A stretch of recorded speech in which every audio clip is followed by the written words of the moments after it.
Hello, everyone. Having a good time? Yes! Great. I am Mustafa. I am an international lawyer. Yes, I'm a lawyer, and I help brown people in Australia's offshore detention. So this means I am the natural arch nemesis of this person.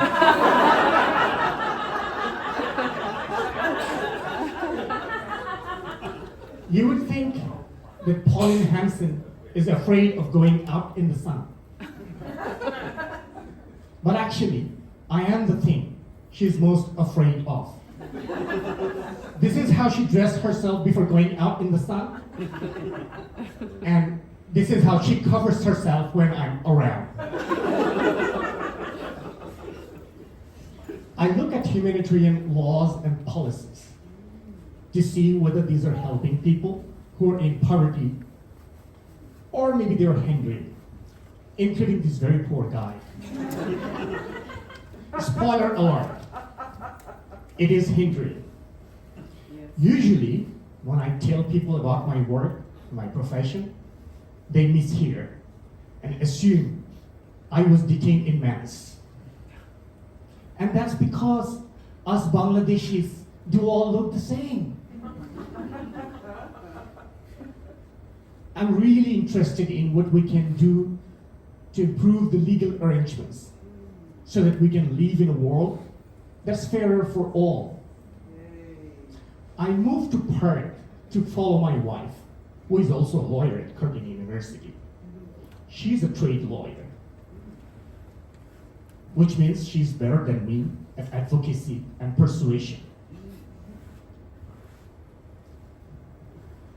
Her trading skills are impeccable, which is why I cook, clean, and do the groceries in exchange for her loading up the dishwasher. That is how I've been persuaded to marry her. Don't worry, I'm better at work. I just need skills to be better at home. To fight global poverty and inequality, humanitarian institutions like Oxfam design and offer anti-poverty programs to reduce the gap between the haves and have-nots. Anti-poverty programs aim to end poverty and suffering. You would think that I care deeply for the humanity, and I'm always looking to help them out.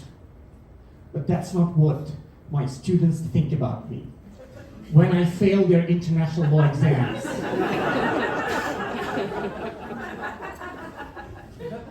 I've looked at two innovative humanitarian programs, or you might call it anti-poverty programs, namely microfinance and legal empowerment.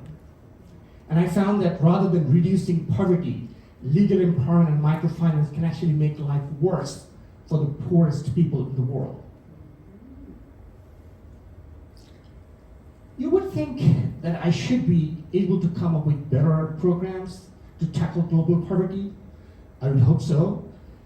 But my 6-year-old niece has very grim assessment of my abilities, as she frequently compares me with these creatures.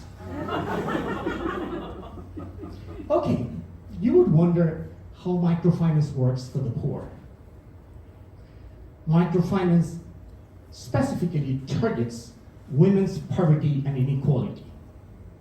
Microfinance, as its proponent see, is a small loan that helps women become an entrepreneur. And with entrepreneurial ventures, these women gradually overcome their poverty and also patriarchy.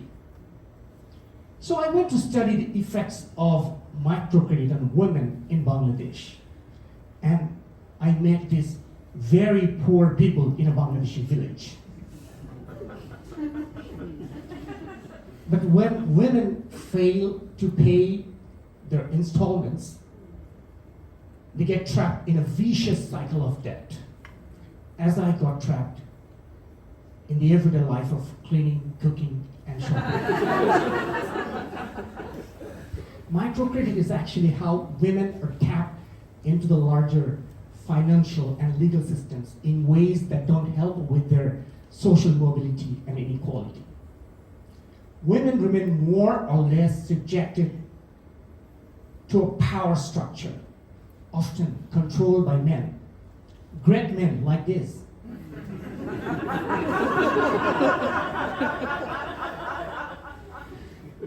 Okay, you would think that microcredit is not helpful, but legal empowerment sounds cool. Legal empowerment means equal legal protection and economic opportunities for the poor. Legal empowerment programs are supposed to help the poor enjoy their property, contract, and labor rights.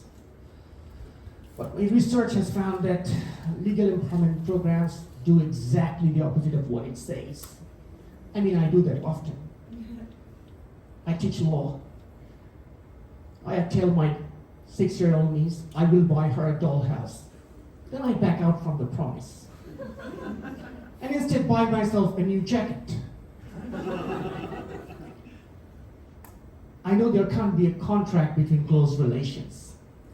Legal empowerment programs do not change the basic power structures that maintain poverty relations in the first place.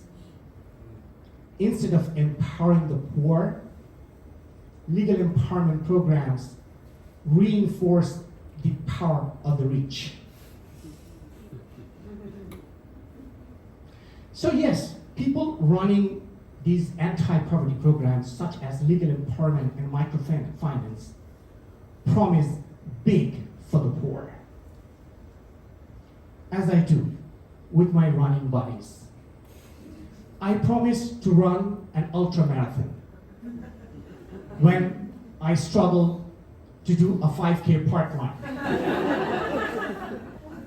Maybe we need great champions for the causes of poverty and inequality. Someone like this guy. Maybe calm and cool guy from the holiday resort in Hawaii. Okay, you would say that I'm too critical of these anti-poverty programs. And you'd be right. These anti-poverty programs have encouraged some of the richest and powerful people to embrace a life of poverty and hunger.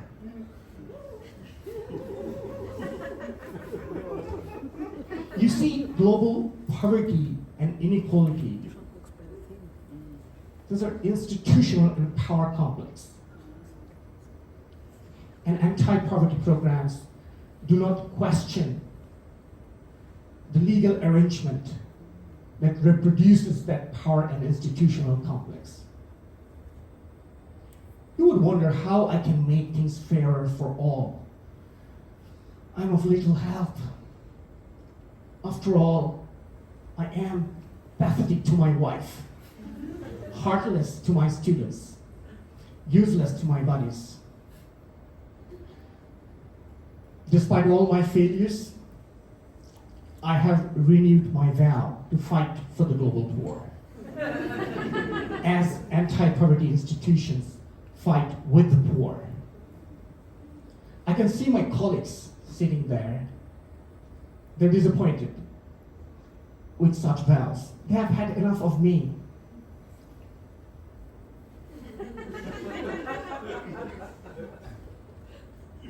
But this time around, things are different. You see, in law and politics, there is no such thing as friends or foe. All it matters is strategy, craft, and argument. So I have forged a strategic alliance with someone who can speak truth to power, who has the tenacity to put in a hard fight. Guess who I have partnered with?